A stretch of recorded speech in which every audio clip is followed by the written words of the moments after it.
Hey everyone, today I'm going to show you how to bleach and distress a t-shirt.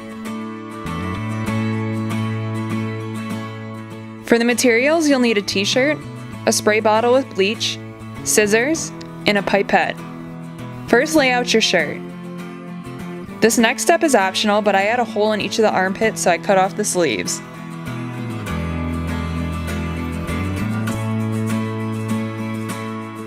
Then lay out something to protect your surface. Lay the shirt on top of it.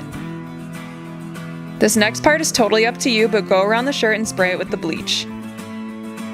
You can also use the pipette to drip bleach on it.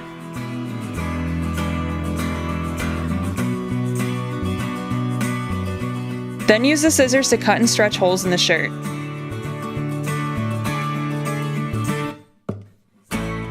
Continue this on the back. Once you have it how you want, wash the shirt by itself as normal. And that's it! It really brings some fun personality to your shirt. If you enjoyed this tutorial, please make sure to like, comment, or subscribe below. Thanks for watching!